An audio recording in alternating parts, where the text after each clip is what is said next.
শিশু মৃত্যুর ঘটনায় ৮ দিন হাসপাতালে হঠাৎ করেই পরিদর্শনে আসেন স্বাস্থ্যমন্ত্রী এবং হাসপাতালের নিচে বেকারির সন্ধান পান তিনি এবং এ নিয়ে অসন্তোষ জানিয়েছেন। এ বিষয়ে আরও বিস্তারিত জানবো সহকর্মী মাহবুব হাসান রিপন যুক্ত আছেন আমাদের সঙ্গে। রিপন, জানাবেন স্বাস্থ্যমন্ত্রী আর কি নির্দেশনা দিলেন?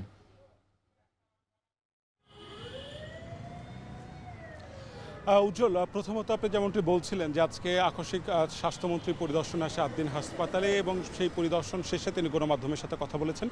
গণমাধ্যমের সাথে কথা বলার সময় তিনি বলেছেন যে সেখানে একটি বেকারি তারা সন্ধান পেয়েছেন। সেখানে বেকারিতে বিভিন্ন ওভেন ছিল, আর সেখান থেকে গ্যাস লিকেজ হতে পারে বলে তিনি একটি ধারণা করছেন। তবে পূর্ণাঙ্গ প্রতিবেদন পেতে ৩ তারিখ পর্যন্ত অপেক্ষা করতে হবে।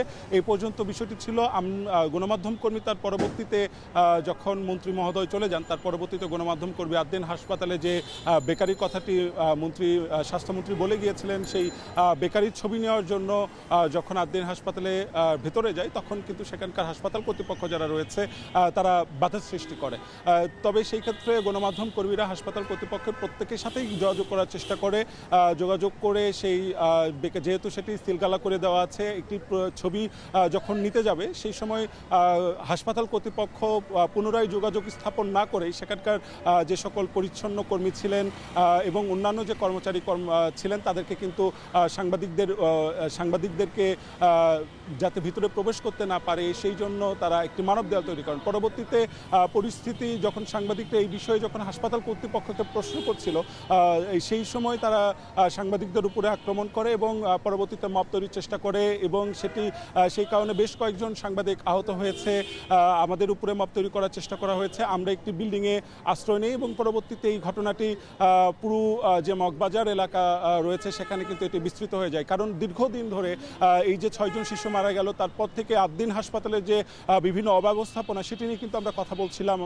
আমরা গণমাধ্যম কর্মী হিসেবে এই যে হাসপাতালের যে অব্যবস্থাপনা সেটি নিয়ে কথা বলার কারণে গণমাধ্যম কর্মীদের উপরে হাসপাতাল কর্তৃপক্ষের এক ধরনের ক্ষোভ ছিল। সেই ক্ষোভের বহিঃপ্রকাশ তারা ঘটিয়েছে তাদের কর্মচারীদেরকে সাংবাদিকদের উপরে মব করার মধ্য দিয়ে, এবং সেটি কিন্তু খুব ভয়াবহ আকার ধারণ করেছে।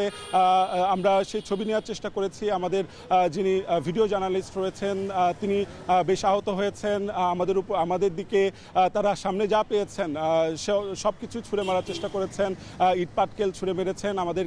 আমাদেরকে বিভিন্ন হাসপাতালে যে চেয়ারগুলো ছিল সেই চেয়ারগুলো ছুঁড়ে মারার চেষ্টা করেছেন। তো এরকম একটি ভয়াবহ পরিস্থিতি তারা তৈরি করে ৮ দিন হাসপাতাল। তাদের যে অব্যবস্থাপনা, সেই অব্যবস্থাপনার চিত্র যাতে গণমাধ্যমে উঠে না আসে তার সর্বাত্মক চেষ্টা করেছেন তাদের যে কর্মচারী রয়েছে তাদেরকে দিয়ে।